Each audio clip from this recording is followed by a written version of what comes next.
নমস্কার বন্ধুরা, সোমার পাঁচমিশালি থেকে আপনাদের সবাইকে স্বাগত। আজকে আমি বানাতে চলেছি ফুলকপির রেজালা। চলুন দেখে নেওয়া যাক আজকের ভিডিওটি।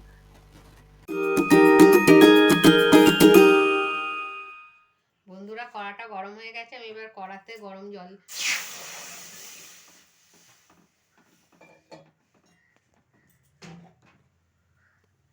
নুন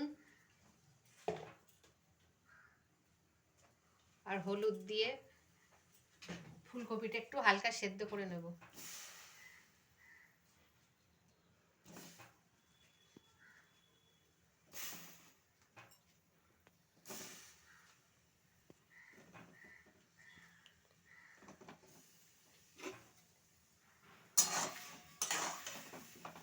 এটা আমি 5 মিনিট সেদ্ধ করে নিচ্ছি। বন্ধুরা, আমার 5 মিনিট ফুলকপিটা ভাপানো হয়ে গেছে। আমি এটা এবার ঢেলে দেব। অল্প জল আছে, আমি জলটা ফেলে দেবো।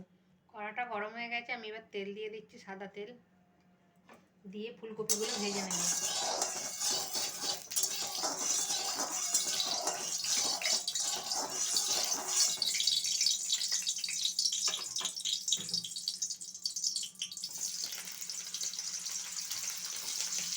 আর বন্ধুরা, এখন ফুলকপি সিজন, এখন সারাক্ষণ ফুলকপির আলু দিয়ে তরকারি খেয়ে খেয়ে বোরিং হয়ে গেলে এইসব একটু রেজালা বানিয়ে খাবেন, খুব ভালো লাগবে।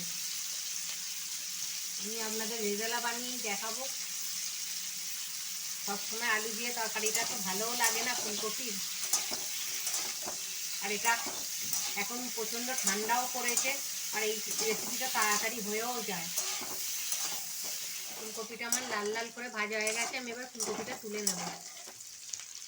বন্ধুরা, ফুলকপির তেলেতেই আমি শুকনো লঙ্কা দুটো, এলাচ আর দারচিনি একসাথে দিয়ে দিচ্ছি, দিয়ে ভেজে নিচ্ছি একটু। এর মধ্যে আমি কাজু, মগজদানা আর পোস্ত আর কাঁচা লঙ্কা একসাথে বেটে রেখেছি, এটা আমি দিয়ে দিচ্ছি, দিয়ে ভেজে নিচ্ছি মশলাটা।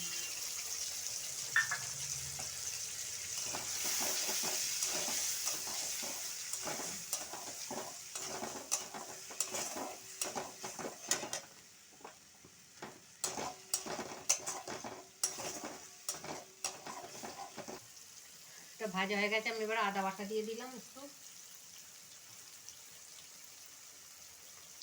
অল্প হলুদ গুঁড়ো, অল্প ধনে গুঁড়ো দিয়ে দিলাম। আর বন্ধুরা, আমি লঙ্কা গুঁড়ো দেবো না, কারণ রেজালাটা একটু মিষ্টি মিষ্টি হয়, সেই জন্য কাঁচা লঙ্কা আর শুকনো লঙ্কা দিয়েছি, ওতেই ঝাল হয়ে যাবে। আর নুন দিলাম পরিমাণ মতো, আর চিনি দিলাম স্বাদ মতো, দিয়ে মশলাটা আমি আরেকটু ভেজে নেব। বন্ধুরা, মশলাটা খুব সুন্দরভাবে কষা হয়ে গেছে। আমি এবার ভাজা ফুলকপিগুলো দিয়ে দিচ্ছি,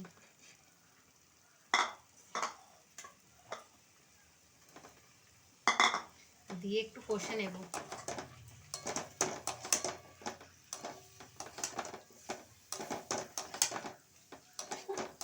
বন্ধুরা, একটা সুন্দর গন্ধ উঠেছে। বন্ধুরা, সুন্দরভাবে আমার এটা ফুলকপিটা কষা হয়ে গেছে। আমি এবার বেশি জল দেবো না, অল্প জল দিচ্ছি, কারণ ফুলকপিগুলো ভেজেছি এমনিই নরম হয়ে গেছে।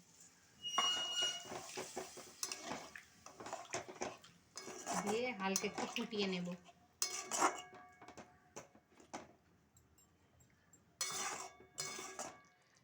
বন্ধুরা, আমার রেজালাটা রেডি হয়ে গেছে, দেখুন কত সুন্দর দেখতে হয়েছে। আর এরপর আমি গরম মশলা গুঁড়ো উপর থেকে আর ঘি দিয়ে নামিয়ে নেব।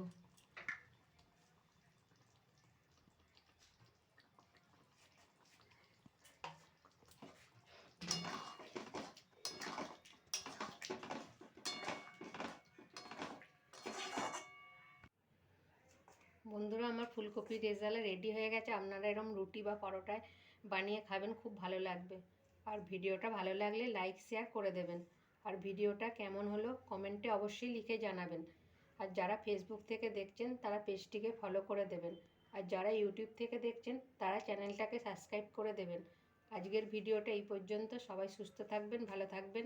আবার পরের ভিডিওতে দেখা হচ্ছে।